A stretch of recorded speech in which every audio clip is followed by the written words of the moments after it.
ఆ రోజుల్లో వెంకటేశ్వర స్వామి వారు మాట్లాడేవారు. తొండమాన్ చక్రవర్తి మీద కోపం వచ్చాక మానేశారు మాట్లాడడం. ఇవన్నీ నేను చెప్పేవి పుక్కిటి పురాణం అనుకుంటున్నారేమో, పరమ యథార్థం అనడానికి సాక్ష్యాలున్నాయి తిరుమలలో. రామానుజాచార్యులు వారు అనుగ్రహ భాషణం చేస్తూ చేస్తూ ఒక మాట అడిగారు. శ్రీనివాసుడు అలంకార ప్రియుడు, ఆయనకి నిత్య పుష్ప కైంకర్యం జరగాలి, తులసి కైంకర్యం జరగాలి. కానీ 7 కొండల మీద ఉండేటటువంటి దోమల, ఈగల, పురుగుల, విషక్రిముల భయానికి, చలి భయానికి ఎవ్వరూ వెళ్ళి కొండ మీద ఉండి చెరువు తవ్వి మొక్కలు పెంచి పువ్వులు తీసుకొచ్చి స్వామి కైంకర్యం చెయ్యడం లేదు. మీలో ఎవరైనా వెళ్ళి ఇందా పని చేస్తారా అని అడిగారు. ఎవ్వరూ లేవలేదు. అక్కడ చలిగాలికి భయపడి ఒక్క అనంతాచార్యుల వారు మాత్రం పైకి లేచారు. నేను వెడతానన్నారు. అంటే వెంటనే రామానుజాచార్యులు వారు అన్నారు, ఆన్ పిడ్నన్ అన్నారు. అంటే ఓరి మగాడా అన్నారు. అంటే అక్కడ భగవంతుని యొక్క కైంకర్యం చెయ్యడానికి తనంత తాను ముందుకొచ్చి పురుషుణ్ణి అనిపించుకున్నారు. ఆయన వెంకటాచలంలో చెరువు తవ్వి పెద్ద పుష్పవాటికని నిర్మించి దానికి కూడా తన గురువు గారి పేరైనటువంటి యామనోత్తరాన్ని పేరు పెట్టుకున్నారు. పెట్టుకుని అక్కడ నుంచి పుష్పాలు తెచ్చి వెంకటేశ్వర స్వామి వారికి సమర్పించేవారు. అందుకని ఒక రోజున అనంతాచార్యులు వారు కూర్చుని పువ్వులు కడుతున్నారు. కట్టుకుంటుంటే వెంకటేశ్వర స్వామి వారు అర్చక స్వామిని ఆయన పువ్వులు కడుతుంటే ఈయన నిష్ఠ ఎంతో చూద్దాం అనుకున్నారు. వెంకటేశ్వర స్వామి అర్చకుల్ని పిలిచి అనంతాచార్యుల్ని అర్జెంటుగా రమ్మంటున్నానని చెప్పు, వెళ్ళి కబురు చెప్పన్నారు. అర్చకులు వెళ్ళి అనంతాచార్యులు నీతో మాట్లాడాలట, వెంకటేశ్వర స్వామి వారిని నేను రమ్మంటున్నారన్నారు. ఈయన హాయిగా ఒక బాసుం పెట్టేసుకుని ఆ పువ్వులు కట్టుకుంటున్నారు. ఈయన అన్నారు, ఆయనకేం పనా పాడా, హాయిగా పీఠం ఎక్కి నించుంటాడు. అందుకని వాణ్ణి వీణ్ణి అందరినీ పిలిచి కబుర్లు చెప్తానంటాడు. నేను ఒక్క అరగంట ఆలస్యం అయిందా ఈ మొగ్గలు బాగా విచ్చుకుపోయి రేఖలు ఉడిపోతాయి, అప్పుడు ముట్టుకుని కడితే రేఖలు ఉడిపోతాయి, అందం ఉండదు. అందుకని నేను మా గురువు గారు రామానుజాచార్యుల వారికి ప్రమాణం చేసి వచ్చాను, మంచి పూలదండలు కట్టి వెంకటేశ్వర స్వామి వారికి సమర్పిస్తానని. అందుకని ఇప్పుడు రాను, నాకు కుదరదన్నానని చెప్పాను. అంటే అర్చకులు అలాగే వెళ్ళి చెప్పారు, ఆయన రారటండి ఇప్పుడు. అంటే ఏం చేస్తున్నాడన్నారు. మీకు పూలదండలు కడుతున్నట్ట, మొగ్గలు పాడైపోతాయిట, ఆయనకేం పనా పాడా అన్నాడండి అన్నాడు. అంటే సరేలే అని నించున్నారు స్వామి. ఈయన తర్వాత పుష్పమాలికలన్నీ కట్టుకుని బుట్టలో పెట్టుకుని దాన్ని భుజానికి తగిలించుకుని లోపలికి వెళ్ళారు గుళ్ళోకి. వెళ్ళి ఈ పుష్పమాలలన్నీ అలంకారం చేద్దామని గడప దాటి చేతిలోకి తీసుకుంటున్నారు. వెంకటేశ్వర స్వామి వారు మూతి ముడుచుకుని అన్నారు, పుష్పమాలలు మాత్రం పట్టుకొచ్చేస్తావు, అలంకారం చేసేస్తావు, కబురు చేస్తే చాలా పనిలో ఉన్నాను, పనా పాడా రమ్మంటారన్నావుట, ఎందుకు వచ్చావు, నాకు అక్కర్లేదు, నీ పుష్పమాలలో పట్టుకుపోవాలి. అంటే ఆయన అన్నారు, నువ్వు పుచ్చుకోకపోతే మానేయి, నాకు అనవసరం. మా గురువు గారికి నేను ప్రమాణం చేశాను, పుష్పమాలికలు నీకు సమర్పిస్తానని. కట్టేస్తాను, తెచ్చేస్తాను, ఇక్కడ ఉన్న తలుపు గొళ్ళానికి తగిలించి వెళ్ళిపోతాను. నువ్వు వేసుకోకపో, నాకు అనవసరం, నా మాట నేను చేసుకుంటానన్నారు. అంటే వెంకటేశ్వర స్వామి వారు అన్నారు, నిన్ను ఈ కొండ మించి బయటికి తోయించేస్తానన్నారు. అంటే ఈయనన్నారు, నువ్వెవరివి తోయించేయడానికి, నాకన్నా ముందు నువ్వు వచ్చావంతే. ఇక్కడ నువ్వు 100 గజాల స్థలం వరాహస్వామి దగ్గర పుచ్చుకున్నావు. నేను మా గురువు గారి మాట ప్రకారం ఇప్పటికీ ఏటీసీ కాటేజెస్ అంటే అనంతాల్వార్ ట్యాంక్ కాటేజెస్ అవే. నేను చెరువు తవ్వి నువ్వు పూలు కట్టడానికి వచ్చాను. మిగిలిన వాళ్ళకి భగవంతుడు ఉంటాడేమో, నాకు భగవంతుడు రామానుజాచార్యుల వారే నాకు గురువు, నాది మధుర కవి కైంకర్యం అన్నారు. మధుర కవి నమ్మాళ్వారులనే పూజించేవారు, నమ్మాళ్వారులు వారి గురువు గారు, నమ్మాళ్వారుల్లోనే భగవంతుడిని చూసేవారు. అలా నాకు కూడా మా గురువు గారైనటువంటి రామానుజులే సమస్తం. ఆయనకి మాట ఇచ్చాను, నువ్వు వేసుకుంటే వేసుకోవాలి, అతే మానేయి, ఇదిగో ఈ పూలదండలు తీసుకెళ్లి తలుపు గొళ్ళానికి పెట్టేస్తున్నానని వెళ్ళిపోతున్నారు. వెంకటేశ్వర స్వామి వారు పరిగెత్తుకొచ్చారు, ఈయన పరిగెత్తుకుపోతున్నారు. ఎదురొచ్చి పట్టుకున్నారు. అంత కోపం అయితే ఎలాగో అనంతాచార్యులు, నువ్వు ఎంత బాగా కడతావో, నీకు అసలు ఉన్న నిష్ఠే ఉంటో చూద్దామని రమ్మన్నానోయ్ అని గట్టిగా కౌగిలించుకుని ఆయనతో 4 కులాసా కబుర్లు చెప్పి సంతోషపెట్టి పంపించారు. అనంతాచార్యుల వారి వైభవం అంటే ఏమిటో తెలుసా అండి? ఆయనకోసారి జ్వరం వచ్చింది, గుళ్ళోకి వెళ్ళడం మానేశారు. మానేసి శిష్యులకి ఇచ్చి పూలదండలు పంపిస్తుండేవారు. పంపిస్తుంటే ఆయన మంచం మీద పడుకుని ఉంటే వెంకటేశ్వర స్వామి వారు అర్చకుల్ని పిలిచి, రావట్లేదే అనంతాచార్యులు 3 రోజుల నుంచి అని అడిగారు. ఆయనకి తెలియదా? అడిగితే అర్చకులు అన్నారు, కొంచెం జ్వరంగా ఉందండి, పడుకున్నాడన్నారు. మీరు వెళ్ళి అడగండి, జ్వరం తగ్గకపోతే వెంకటేశ్వర స్వామి వారు డాక్టర్లని పంపిస్తారట, వైద్యుల్ని, తగ్గిందా లేదా ఇంకా ఎక్కువగా ఉంటోందా అడిగి రమ్మన్నాడని అడిగిరండి అన్నారు.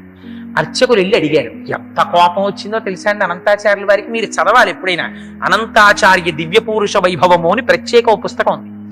అందులో దాన్ని సంస్కృతంలోనూ ద్రవిడ భాషలోనూ ఉంటే దాన్ని తర్జుమా చేశారు. అందులో అని అడిగితే ఆయన కోపం వచ్చి అన్నారు, చాలా ఎంత దయాళు అయ్యా మీ ప్రభువు, ఐశ్వర్యవంతులతో సంధ్యావందనం చేయించేవాడు మీ ప్రభువు, వెళ్ళి రమ్మనన్నారు.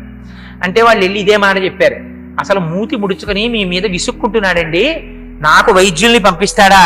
అబ్బో అంత ఖాళీ దొరికింది ఏమిటి ఆయనకి, ఐశ్వర్యవంతులకి సంధ్యావందనం చేయించేవాడు, ఆయన నాకెందుకులే సేవ చేయడం అన్నారండి అన్నారు. అంటే వెంకటేశ్వర స్వామి వారు తనే బయలుదేరి వచ్చారు. వచ్చి ఏమో అనంతాచార్యులు అనారోగ్యం తగ్గిందా అన్నారు. ఇటువైపు నుంచి అటువైపు తిరిగి పడుకున్నారు.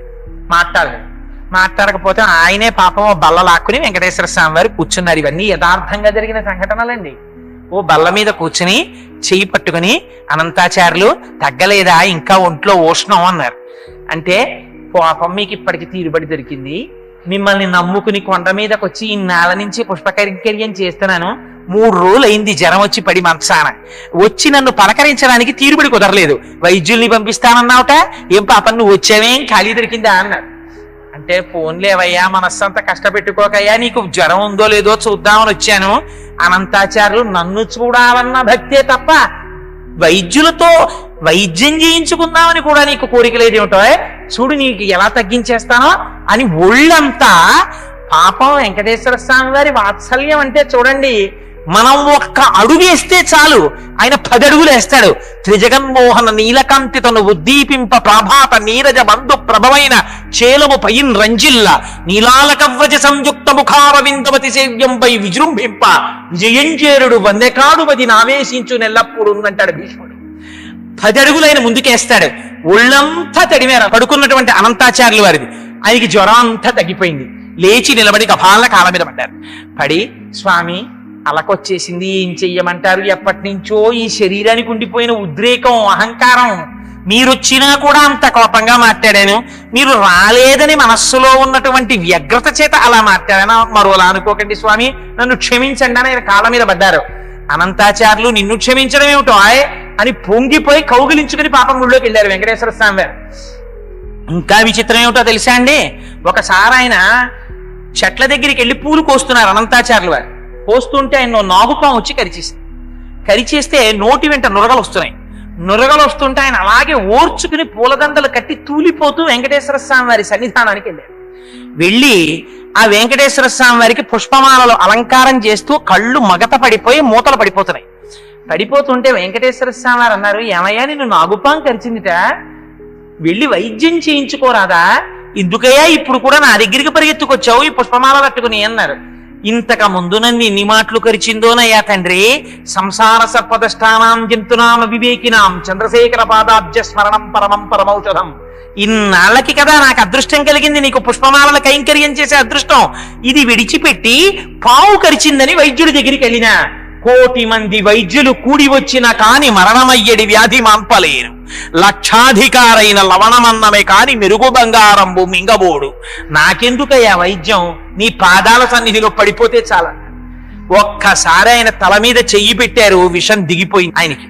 చిత్రం ఏమిటో తెలుసా అండి, అక్కడ ఆయన చెరువు మొట్టమొదట్లో తవ్వుతున్న రోజుల్లో అనంతాచార్యుల వారి భార్య గర్భిణి.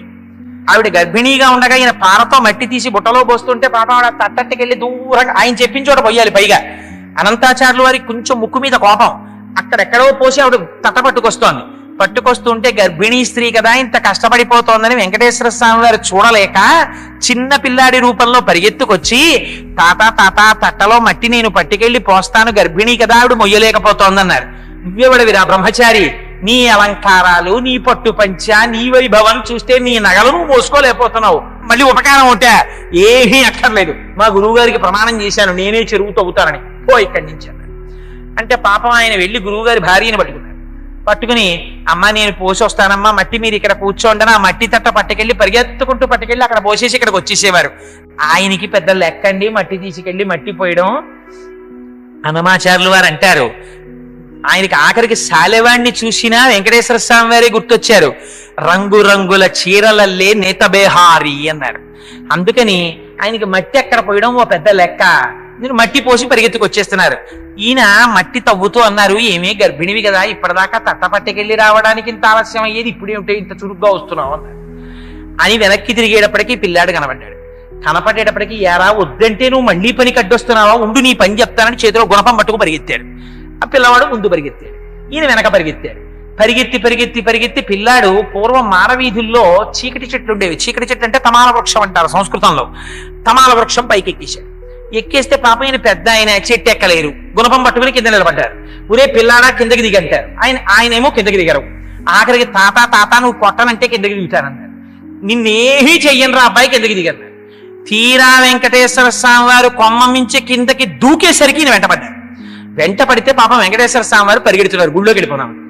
ఈయన చేతిలో ఉన్న గుణపం విసిరేశారు. ఆ గుణపం వచ్చి వెంకటేశ్వర స్వామి వారి యొక్క చుబుకం మీద కొట్టుకుని నిత్తురు కారుతూ లోపలికెళ్ళి గుడి తలుపులు 2 మూసి కడిగి పెట్టేశారు. సాయంకాలం అయింది. ఆ కుర్రాడు బయటికి రాకపోతానా పట్టుకోపోతానా అని ఆ గుడి మెట్ల మీద కూర్చున్నారు అనంతాచార్య వారు. కూర్చుంటే అర్చకులు వచ్చారు. ఏమిటి గుడి తలుపులు తీస్తే రావట్లేదన్నారు. పిల్లాడోడు దూరి తలుపులు వేసేసాడన్నారు. ఒరే నాయనా, సాయం సమయంలో చెయ్యవలసిన పూజకి ఆలస్యం అయిపోతోందిరా, తలుపు తీరా తలుపు తీరా అని తలుపులు కొట్టారు. కొడితే మొత్తానికి స్వామివారి దివ్యలీల చేత తలుపులు తెరవబడ్డాయి. లోపలికి వెళ్ళారు, వెతికారు, పిల్లవాడు కనపడలేదు. అప్పుడెంత ఉండేది కనుక గుడి. వెతికారు. వెతికి లోపలికి వెడితే వెంకటేశ్వర స్వామి వారి గడ్డం మీద పెద్ద దెబ్బ తగిలి నెత్తురు ఓడి ముద్ద కట్టి కనపడి చూసి అనంతాచార్యులు వారు వలవల వలవల ఏడ్చారు. స్వామి నేను కొట్టానా, నా చేత్తో గుణపం పెట్టని పచ్చకర్పూరం తీసి అద్దారు రక్తధార లాగడానికి.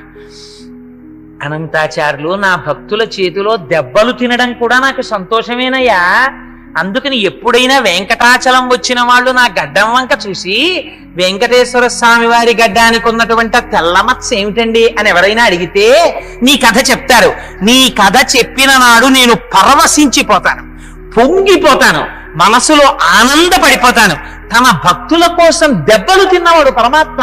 అందుకే భీష్ముడు అంటాడు, కుప్పించి ఎగసిన కుండలంబుల కాంతి గగన భాగం బెల్ల కప్పి కొనక ఉరికిన ఓర్వక నుదరంబులో నున్న జగముల వ్రేగున జగతి కదుల చక్రంబు చేపట్టి చనుదించురయమున పైనున్న పచ్చని పటముజార నమ్మితి నాలా ఉనగుబాటు చేయకు మన్నింపుమని క్రీడి మరల దిగువ కరికి లంఘించు సింహంబు కరణి నిరసి నేడు భీష్ముని చంపుదు నిన్ను కాతు విడువు మర్జున యటంచు అని వెనక పరిగెత్తుకొచ్చాడు మహానుభావుడు. ఎలా?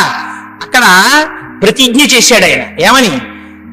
నీకు నా సైన్యమంతా కావాలా, అర్జునుడు ఒక్కడు కావాలా అని అడిగారు. అందుకని ఆయన కృష్ణ పరమాత్మ దగ్గరికి వెళ్ళి దుర్యోధనుడు అడిగితే నీకు సైన్యం ఇస్తాను, నేను అర్జునుడి రథం మీద నించుంటానన్నాడు. అర్జునుడు రథం మీదకొచ్చి నించుంటున్నాడు తప్ప ఏం చేస్తాడు లేని దుర్యోధనుడు అనుకున్నాడు. భీష్ముడు చెప్పేశాడు, కృష్ణుడు ఒక్కడు చాలయ్యా. కృష్ణుడు అంటే ఏమిటో తెలుసా? ఆనాడు భీష్మాచార్యుల వారు కృష్ణుడి యొక్క బలహీనత ఏమిటో బయట పెడతానన్నారు. కృష్ణుడు ప్రతిజ్ఞ చేశాడు. ఏమని? నేను ఆయుధం పట్టను, యుద్ధం చెయ్యను అన్నాడు. భీష్ముడు ప్రతిజ్ఞ చేశాడు. భీష్ముడి దగ్గరికి వచ్చి చెప్పారు, ఏమండి కృష్ణుడు ఆయుధం పట్టట, యుద్ధం చెయ్యట అన్నారు. భీష్ముడు సర్వసైన్యాధిపతి, కురు సైన్యానికి. ఆయన అన్నాడు, నేను చేస్తున్నాను ప్రతిజ్ఞ, కృష్ణుడి చేత ఆయుధం పట్టిస్తాను, యుద్ధం చేయిస్తాను అన్నాడు. ఎవరి ప్రతిజ్ఞ నెరవేరాలి? భగవంతుడి ప్రతిజ్ఞ నెరవేరుతుందా, భక్తుడి ప్రతిజ్ఞ నెరవేరుతుందా? ఎలా నెరవేర్చుకోవాలో భీష్ముడికి తెలుసు. యుద్ధానికి వెళ్ళారు. రథం మీద ఎదురుగుండా కృష్ణ పరమాత్మ ఆ సారథ్యం చేస్తున్నారు.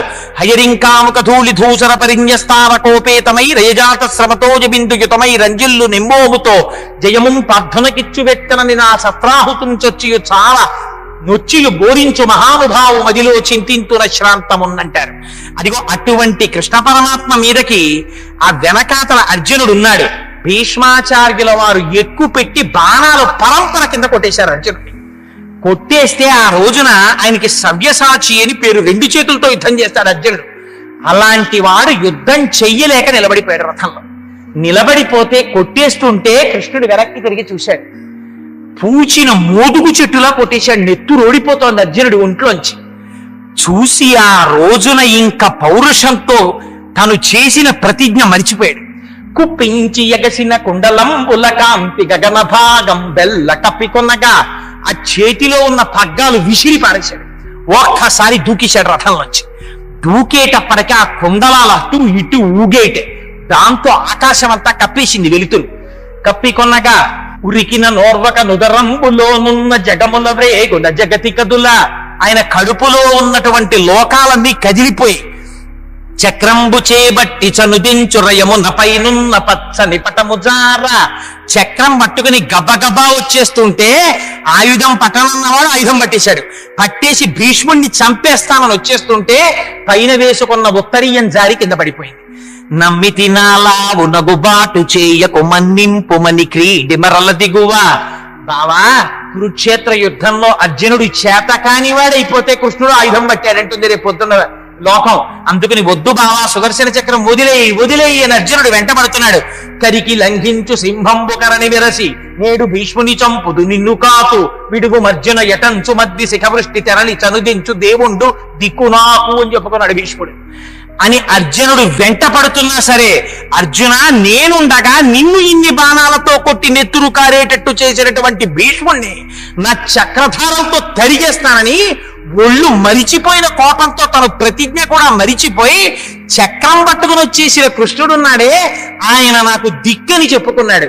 అందుకని భక్తుల్ని కాపాడడానికి భగవంతుడు దెబ్బలు తింటాడు. ఒక రోజున వెంకటేశ్వర స్వామి వారు తన భక్తుడి చేతిలో దెబ్బ తిని తన వాత్సల్యాన్ని ప్రదర్శించుకున్న ఘట్టం ఆయన గడ్డానికి తగిలినటువంటి దెబ్బ. ఇంకా చిత్రం ఏమిటో తెలుసా అండి? అనంతాచార్యుల వారి జీవితంలో పొందినటువంటి గొప్పతనం బహుశా ఎవ్వరూ పొందుంటారు. ఆయన పుష్పవాటికని పెంచితే 8 రోజులు ప్రచ్ఛన్న రూపాల్లో వచ్చి పువ్వులు కోసేశారు పద్మావతి శ్రీనివాసులు. పాపం 8 రోజులు కన్ను రెప్ప వెయ్యకుండా కాపలా కాశారు. అంత వృద్ధాప్యంలో అనంతాచార్యుల వారు ఎవరు పట్టుకుపోతున్నారా పువ్వులని. 9వ రోజున శ్రీనివాసుడికి కరుణ కలిగింది. ఎవడు పట్టుకుపోతున్నాడో చూపిద్దాం ఈయనకి అనుకున్నాడు. రాజదంపతుల వేషాల్లో వచ్చారు పద్మావతి శ్రీనివాసులు. వచ్చి ఆయన చక్కగా కనపడ్డ పువ్వల్లా కోసేస్తున్నాడు, ఆవిడ శిగలో పెట్టేస్తున్నాడు. ఆవిడ చక్కగా ధునోతుధ్వం తన్నస్తులిత దళితేంది వరవనం కదా, అందుకని ఆ పువ్వులన్నీ పెట్టించుకుంటోంది. చూశారు అనంతాచార్యుల వారికి కడుపు మండిపోయింది. ఎవర్రా వీళ్ళిద్దరూ నేను పెంచిన పూల చెట్ల పువ్వులు కోసేస్తున్నారని మార్నింగ్ వాక్ అని బయలుదేరి గోడకున్న కన్నంలోంచి పుల్ల పెట్టే కొమ్మలాగి పూలు కోసేసినటువంటి వాళ్ళని చూసి యజమాని మండిపోయినట్టు, ఎవర్రా వీళ్ళు నా పువ్వులు కోసేస్తున్నారని స్వామి ఆ అనంతాచార్యులు వారు ఆగ్రహంతో పరిగెత్తుకొచ్చారు. వచ్చేటప్పటికి ఆయన అదృష్టం ఏమిటో తెలుసా అండి? దివ్య పురుష వైభవంలో వర్ణిస్తారు. నీలతో యద మధ్యస్థ విద్యుల్లేకే భువాస్వర నీవారస్సూకవత్తంది పీతాభాస్వత్యనూపమా అని మనం మంత్రపుష్పం చెప్తాం కదా. అలా అయ్యవారి నల్లటి చేతుల్లో అమ్మవారి ఎర్రటి చేతులు వేసుకుని వాళ్ళిద్దరూ చట్టాపట్టాలు ఆడుకోవడానికి చేతులు పట్టుకున్నారు. అనంతాచార్యులు వారు పరిగెత్తుకొచ్చారు. ఇద్దరిని పట్టుకోవాలనుకున్నారు. అందుకని ఎక్కడ పట్టుకోవాలి? ఆ వైభవం అనంతాచార్యులు గారికి ఇచ్చారు అయ్యవారు. ఎలా ఇచ్చారో తెలుసా అండి? ఇద్దరు పట్టుకున్నటువంటి చేతుల్ని గట్టిగా తన 2 చేతులతో పట్టుకుని తన సంకల్లోకి లాగేసుకున్నారు. లాగేసుకుంటే వెంకటేశ్వర స్వామి వారు దొరుకుతారా? చిక్కడు సిరి కౌగిటిలో చిక్కడు సమకాది యోగి చిత్తాబ్జములన్ చిక్కడు శృతిలతి కావలి చిక్కెనతడు లీల తల్లి చేతన్ రోలన్ అంటారు పోతన గారు. ఆయన దొరకమంటే దొరికేవాడు ఆయన. జ్ఞానులచే మౌనులచే దానులచే యోగ సంవిధానుల చేతన్ పూని నిబద్ధుండగునే శ్రీనాథుడు భక్తి యుతుల చేతన్ బోలన్. భక్తికి లొంగిపోతాడు. అందుకని వెంకటేశ్వర స్వామి వారి చేతులు లాగేసుకుని పారిపోయారు. నిజంగా పారిపోయినప్పుడు అందం చూడాలండి, వర్ణిస్తారు మహానుభావుడిది. ఆ కదలిన బాహు పదముల కంకణ రమము చేత ఆ పరిగెడుతుంటేట ఆయన పెట్టుకున్న ఆభరణముల యొక్క ధ్వని ఘన కన కన కనమని ధ్వని వచ్చిందిట. ఆ చేతులకి ఏం తక్కువ ఆభరణాలు ఉంటాయేమిటి? ఆ నాగాభరణాలు, పెట్టుకున్న కంకణాలు, పాదాలకి పెట్టుకున్న మూపురాలు, నడువుకి పెట్టుకున్న వడ్డాణాలు, మెడలో వేసుకున్నటువంటి పెద్ద కౌస్తుభమాల, ఆ పెద్ద వనమాల, పెట్టుకున్న పెద్ద కిరీటం, చెవులకు పెట్టుకున్న పెద్ద పెద్ద ఆభరణాలు, ఇన్నింటితో స్వామి పరిగెడుతుంటే ఇంకో చంద్రుడు భూమి మీద పరిగెడుతున్నాడేమో అనిపించింది. పాపం ఈయన పరిగెడడం అంటే ఈవిడ పారిపోతుంది. అందుకని ఈవిడ్ని గట్టిగా పట్టుకున్నారు. ఎవరికి దక్కుతుందండి ఈ అదృష్టం?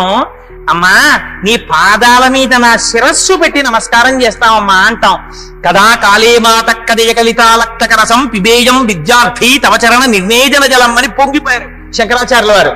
అటువంటి అమ్మని గట్టిగా పట్టుకుని అనంతాచార్యుల వారు అన్నారు, ఏమీ పిల్ల, ఎవరే వాడు? నీ మొగుడే కదా, ఎక్కడికి పారిపోయాడు అన్నారు. అమ్మంది, అయ్యో తండ్రి, నువ్వు నాకు తండ్రి లాంటి వాడివి, నన్ను గద్దిస్తావెందుకయ్యా? పువ్వుల తోటలో విహరిద్దామని తీసుకొచ్చాడు, వచ్చాను. ఆయన ఎక్కడికి పారిపోయాడో నేనెక్కడ చెప్పగలనండి. ఆయన ఎక్కడ ఉంటాడన్నారు. ఎక్కడుంటాడంటే నేనేం చెప్పగలను? ఆయన అంతటా ఉంటాడు. బలిచక్రవర్తికి చెప్పుకున్నాడు ఆయన ఒక రోజున, నువ్వు ఎక్కడ ఉంటావంటే నేనేం చెప్పనయ్యా, అన్ని విద్యలు నా స్వరూపమే.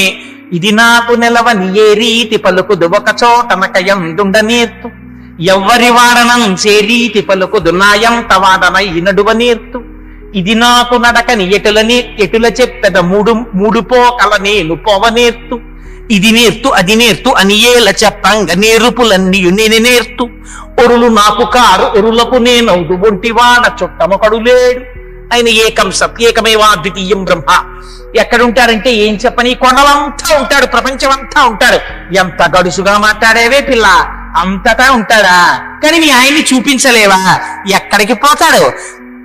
చీకటిగా ఉంది కదా, నేను వృద్ధుణ్ణి అయిపోయాను, నిన్ను గుర్తుపడదామన్నా నువ్వెవరో గుర్తుపట్టలేకపోతున్నాను, అందుకని నిన్ను ఈ సంపంగి చెట్టు కట్టేస్తానని మొలకున్న ఉత్తరీయం తీసి ఉత్తరీయం వేసి కట్టేశారు.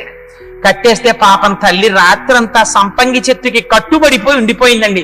ఏమా తల్లి కర్మ, ఆవిడ యద్రూభంగా ప్రమాణం స్థిరచరచనా తారతమ్యే మురారే వేదాంతా తత్వచింతామురభిదరసి యత్తారచిస్తైత్తరంతి భోగోపోద్ఘాత కైలీచుడికిద భగవత్తైశ్వరూప్యానుభావ సానశ్రీహి స్ఫురణితాం అమృతలహరిధీలంఘనీయై అపాంగై అంటారు భట్టర్లు. ఆ తల్లి కనుబొమ్మ కదిలితే ఐశ్వర్యం వస్తుంది. అటువంటి తల్లిని ఉత్తరీయంతో కట్టేశారు అనంతాచార్య వారు. కట్టేస్తే తెల్లవారిపోయింది, గుడి తలుపులు తెరిచారు. తెరిచి లోపలికి వెళ్ళేసరికి స్వర్ణ లక్ష్మి కనపడలేదు. కనపడకపోతే అర్చకులు తెల్లబోయారు. వెంకటేశ్వర స్వామి వారు చెప్పారు, పాపం అర్చకుల్ని నిర్బంధించి కొట్టబోయారు. కొట్టబోతే అప్పుడు ఆలయ అధికారులకి చెప్పారు, అర్చకుల తప్పు లేదు, అనంతాచార్యులు కట్టేశాడు, వెళ్ళి అమ్మవారిని తీసుకురండి అన్నారు. అంటే ఎలా తీసుకురావాలి? కన్యాదానం చేయడానికి పిల్లని తీసుకొచ్చినట్టు తీసుకురావాలి, అనంతాచార్యులు అలా తీసుకురామనండి అన్నారు. 2 ఏళ్ళు వచ్చినా మనం అదే సంకల్పం చెప్తాం, మా అమ్మాయికి 8 ఏళ్ళు కన్యాదానం చేస్తున్నాం అంటాం. అందుకని 8 ఏళ్ల పిల్లగా మారిపోయింది. సంకరెత్తుకుని వచ్చారు అనంతాచార్యులు వారు. ఎత్తుకొచ్చి తీసుకొచ్చి అక్కడ కూర్చోబెట్టి, అయ్యా తెలియక తప్పు చేశాను అయ్యా వెంకటాచలపతి, ఇదిగో తీసుకొచ్చేసాను అమ్మవారిని తీసుకోమన్నారు. అంటే ఆయన అన్నారు, నువ్వు అలా తీసుకొచ్చి ఇచ్చేస్తే కుదురుతుందా? నువ్వు మళ్ళీ నాకు పిల్లని తెచ్చి ఇచ్చిన వాడివి, నువ్వు మామగారివి నాకు అని మామగారు అని పిలిచి తను కట్టుకున్నటువంటి పంచె విప్పి అనంతాచార్యుల వారికి మెడలో వేశారు. తను పెట్టుకున్న కర్ణాభరణములను తీసి అనంతాచార్యుల వారి చెవులకి తొడిగారు. తన మెడలో వేసుకున్నటువంటి హారములు తీసి అనంతాచార్యుల వారి మెడలో వేశారు. అనంతాచార్యుల వారి భక్తి అంటే ఏమిటో తెలుసా అండి? ఆయన ఒకసారి వెంకటాచల క్షేత్రంలోకి వస్తే ఒక చెట్టు పొడి ఉంటుంది, అది చూర్ణం చేసుకుని వాడతారు. ఆ పొడి పొట్లం ఇచ్చారు ఎవరో ఆయనకి. ఆయన ఆనంద నిలయంలోంచి ఆ పొట్లం పట్టుకుని తన విడిది దగ్గరికి వెళ్ళారు. ఇప్పటికీ అనంతాచార్యుల వారు పువ్వులు కట్టినటువంటి అరుగు కూడా ఉంది. మీకు ఎక్కడుందో తెలుసా అండి? సహస్రదీపాలంకార సేవ జరుగుతుంది. నాతో వచ్చిన వాళ్ళు కొంతమంది దర్శనం చేశారు. ఆ మాడవీధిలో సహస్రదీపాలంకార సేవ జరిగేటటువంటి మాడవీధిలో మీరు తిన్నగా నడిచి ముందుకెళ్ళిపోతే ఆ మాడవీధి పూర్తయిపోయి ఇలా కుడి పక్కకి తిరిగిపోతుంది. మీరు ఇంకా మాడవీధిలో ముందుకెళ్ళిపోయి ఇంకా పక్కకి తిరిగితే పడగాంజనేయ స్వామిని హనుమన్నారు అక్కడ. ఆ మాడవీధి చివరికెళ్ళి ఎడం పక్కకి తిరిగారు అనుకోండి, వైకుంఠం క్యూ కాంప్లెక్స్ వెళ్ళేటటువంటి దారిలో ఉంటుంది. ఇప్పుడు అక్కడక్కడ ఏం బోర్డులు కూడా లేవు, దాంతో ఇక్కడ ఏముందనిపిస్తుంది. కానీ ఎడం పక్కకి మీరు లోపలికి వెళ్ళి చూస్తే అనంతాచార్యుల బృందావనము అని బోర్డు ఉంటుంది. అందు లోపలికి మీరు ఎడితే ఇప్పుడు అక్కడ కొత్త కొత్త బిల్డింగ్స్ కడుతున్నారు. మీరు లోపలికి వెళ్ళి అడిగారు అనుకోండి, ఒక చెట్టు చూపిస్తారు, ఒక బోర్డు ఉంటుంది, పెద్ద చెట్టు ఉంటుంది. ఇప్పుడు ఆ చెట్టు వాడిపోతోంది, అందులోంచి కొత్తది చిన్న చెట్టు పుడుతోంది. ఇప్పటికీ కూడా వెంకటాచలంలో స్వామివారికి కైంకర్యం చెయ్యాలన్న కోరికతో అనంతాచార్యుల వారు ఇప్పటికీ కూడా అక్కడ చెట్టుగానే ఉన్నారంటారు. వెళ్ళి ఈ మాట వెంకటాచలం వెళ్ళినప్పుడు తప్పకుండా దర్శనం చెయ్యండి. ఆయన కూర్చున్న ఇల్లు, ఆయన కూర్చుని పూలమాలలు కట్టిన అరుగు, ఆయన ఇప్పటికీ బృందావనంలో చేరిపోయినటువంటి చెట్టు, అవన్నీ ఇప్పటికీ ఉన్నాయి. ఆ చెరువు కూడా ఇప్పుడిప్పుడు తిరుమలలో అన్ని మారుస్తున్నారు కనుక మరికొద్ది రోజుల తరువాత అవన్నీ కనపడతాయో కనపడవో.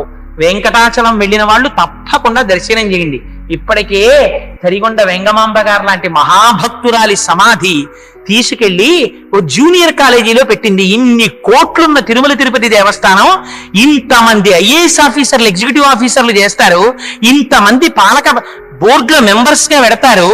ఎందుకు మరి తరిగొండ వెంగమాంబ గారి లాంటి మహాభక్తురాలి సమాధి ఉన్న ప్రదేశాన్ని ఒక స్కూల్కి ఇచ్చేసారో నాకు ఇప్పటికి అర్థం కాదు. ఇప్పటికీ పాపం ఎవరైనా వరాహస్వామి కాటేజెస్ వెనకాతల స్కూల్లో ఉంది ఆవిడ సమాధి. లోపలికి వెళ్ళాలంటే లోపల స్కూల్ నుంచి ఆ కుక్కలే తెలియక వెళ్ళారా పట్టుకుంటాయి. ఆ యాజమాన్యం వాళ్ళని అడగాలి. కానీ పాపం వాళ్ళ దగ్గర ఒక నిజాయితీ ఉంది. అయ్యా మేము దూరం నుంచి వచ్చాము, ఒక్కసారి తరిగొండ వెంగమాంబ గారి బృందావనానికి నమస్కారం చేసి వెళ్ళిపోతామంటే వాళ్ళు కుక్కల్ని కట్టి లోపలికి తీసుకెడతారు. లోపల విఘ్నేశ్వరుడి మందిరం ఉంది. వెళ్ళి ఆ అమ్మవారి బృందావనాన్ని దర్శనం చేయొచ్చు. తల్లి వెంకటేశ్వర స్వామి వారు ఆవిడతో మాట్లాడేవారు, ఆవిడ ఇంటికి వెళ్ళేవారు, ఆవిడ దగ్గర భాగవతం వినేవారు. అంతటి తల్లి ఆ తల్లి. అటువంటి తల్లి సమాధి ఇవాళ తిరుమలలో. ఆ ఒక్క విషయం మాత్రం నాకు అస్సలు నచ్చని విషయం. ఎందుకు తీసుకెళ్లి ఒక స్కూల్ ప్రాంగణంలో పెట్టేశారో తెలియదు. నిజంగా తిరుమల పాలక మండలి తలుచుకుంటే దాన్ని ఒక దర్శనీయమైనటువంటి స్థలంగా మార్చలేదా? అంత మహాభక్తురాలు తరిగొండ వెంగమాంబ. ఇవాళకి మీకు నెల్లూరు, కర్నూలు, చిత్తూరు జిల్లాల్లో బస్సులో వెడుతుంటే తరిగొండ వెంగమాంబ గారి పేరు మీద ఎన్ని షాపులు కనపడతాయో. అటువంటి తల్లి సమాధి ఒక జూనియర్ కాలేజీ, ఒక స్కూల్లోకి ఎందుకు ఇచ్చేశారో మనకు అర్థం కాదు. అందుకని ఏమో రాబో కాలంలో అనంతాళ్వార్ల సమాధి కూడా దర్శనం చేయడానికి అవకాశం ఉంటుందో ఉండదో. అందుకని తిరుమల వెళ్ళిన వారు తప్పకుండా దర్శనం చేయండి. ఇప్పటికీ స్వామివారి యొక్క పల్లకి వెడుతుంటే అనంతాచార్యుల వారి సమాధి దగ్గరికి వచ్చి ఒకసారి నమస్కారం చేసి వెడుతుంది. సరే, అందుచేత అదిగో ఆ అనంతాచార్యుల వారంటే అంత పరమపావనమై ఆయనతో సాంగత్యం అనుభవించిన వారు. ఆయన శిష్యులకు ఆకలేసి తిరుమల కొండెక్కుతుంటే వెంకటేశ్వర స్వామి వారు దద్దోజనం పట్టుకెళ్లి శిష్యులకి ఇస్తే శిష్యులు అన్నారు, నువ్వెవరు రా బ్రహ్మచారి అన్నారు. నేను అనంతాచార్యుల వారి శిష్యుని అన్నారు వెంకటేశ్వర స్వామి వారు. అనంతాచార్యుల వారి శిష్యుని అంటున్నావు కదా, శిష్యులైన ఆ రోజుల్లో వెంకటేశ్వర స్వామి వారు మాట్లాడేవారు. తొండమాన్ చక్రవర్తి మీద కోపం వచ్చాక మానేశారు మాట్లాడడం. ఇవన్నీ నేను చెప్పేవి పుక్కిటి పురాణం అనుకుంటున్నారేమో, పరమ యథార్థం అనడానికి సాక్ష్యాలున్నాయి తిరుమలలో. రామానుజాచార్యులు వారు అనుగ్రహ భాషణం చేస్తూ చేస్తూ ఒక మాట అడిగారు. శ్రీనివాసుడు అలంకార ప్రియుడు, ఆయనకి నిత్య పుష్ప కైంకర్యం జరగాలి, తులసి కైంకర్యం జరగాలి. కానీ 7 కొండల మీద ఉండేటటువంటి దోమల, ఈగల, పురుగుల, విషక్రిముల భయానికి, చలి భయానికి ఎవ్వరూ వెళ్ళి కొండ మీద ఉండి చెరువు తవ్వి మొక్కలు పెంచి పువ్వులు తీసుకొచ్చి స్వామి కైంకర్యం చెయ్యడం లేదు. మీలో ఎవరైనా వెళ్ళి ఇందా పని చేస్తారా అని అడిగారు. ఎవ్వరూ లేవలేదు. అక్కడ చలిగాలికి భయపడి ఒక్క అనంతాచార్యుల వారు మాత్రం పైకి లేచారు. నేను వెడతానన్నారు. అంటే వెంటనే రామానుజాచార్యులు వారు అన్నారు, అన్నారు. అంటే ఓరి మగాడా అన్నారు. అంటే అక్కడ భగవంతుని యొక్క కైంకర్యం చెయ్యడానికి తనంత తాను ముందుకొచ్చి పురుషుణ్ణి అనిపించుకున్నారు. ఆయన వెంకటాచలంలో చెరువు తవ్వి పెద్ద పుష్పవాటికని నిర్మించి దానికి కూడా తన గురువు గారి పేరైనటువంటి యామనోత్తరాన్ని పేరు పెట్టుకున్నారు. పెట్టుకుని అక్కడ నుంచి పుష్పాలు తెచ్చి వెంకటేశ్వర స్వామి వారికి సమర్పించేవారు. అందుకని ఒక రోజున అనంతాచార్యులు వారు కూర్చుని పువ్వులు కడుతున్నారు. కట్టుకుంటుంటే వెంకటేశ్వర స్వామి వారు అర్చక స్వామిని ఆయన పువ్వులు కడుతుంటే ఈయన నిష్ఠ ఎంతో చూద్దాం అనుకున్నారు. వెంకటేశ్వర స్వామి అర్చకుల్ని పిలిచి అనంతాచార్యుల్ని అర్జెంటుగా రమ్మంటున్నానని చెప్పు, వెళ్ళి కబురు చెప్పన్నారు. అర్చకులు వెళ్ళి అనంతాచార్యులు నీతో మాట్లాడాలట, వెంకటేశ్వర స్వామి వారిని నేను రమ్మంటున్నారన్నారు. ఈయన హాయిగా ఒక బాసుం పెట్టేసుకుని ఆ పువ్వులు కట్టుకుంటున్నారు. ఈయన అన్నారు, ఆయనకేం పనా పాడా, హాయిగా పీఠం ఎక్కి నించుంటాడు. అందుకని వాణ్ణి వీణ్ణి అందరినీ పిలిచి కబుర్లు చెప్తానంటాడు. నేను ఒక్క అరగంట ఆలస్యం అయిందా ఈ మొగ్గలు బాగా విచ్చుకుపోయి రేఖలు ఉడిపోతాయి. అప్పుడు ముట్టుకుని కడితే రేఖలు ఉడిపోతాయి, అందం ఉండదు. అందుకని నేను మా గురువు గారు రామానుజాచార్యుల వారికి ప్రమాణం చేసి వచ్చాను, మంచి పూలదండలు కట్టి వెంకటేశ్వర స్వామి వారికి సమర్పిస్తానని. అందుకని ఇప్పుడు రాను, నాకు కుదరదన్నానని చెప్పాను. అంటే అర్చకులు అలాగే వెళ్ళి చెప్పారు, ఆయన రారటండి ఇప్పుడు. అంటే ఏం చేస్తున్నాడన్నారు. మీకు పూలదండలు కడుతున్నట్ట, మొగ్గలు పాడైపోతాయిట, ఆయనకేం పనా పాడా అన్నాడండి అన్నాడు. అంటే సరేలే అని నించున్నారు స్వామి.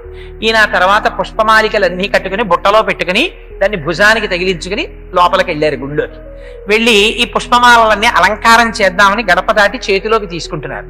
వెంకటేశ్వర స్వామి వారు మూతి ముడుచుకుని అన్నారు, పుష్పమాలలు మాత్రం పట్టుకొచ్చేస్తావు, అలంకారం చేసేస్తావు, కబురు చేస్తే చాలా పనిలో ఉన్నాను, పనా పాడా రమ్మంటారన్నావుట, ఎందుకు వచ్చావు, నాకు అక్కర్లేదు, నీ పుష్పమాలలో పట్టుకుపోవాలి. అంటే ఆయన అన్నారు, నువ్వు పుచ్చుకోకపోతే మానేయి, నాకు అనవసరం. మా గురువు గారికి నేను ప్రమాణం చేశాను పుష్పమాలికలు నీకు సమర్పిస్తానని.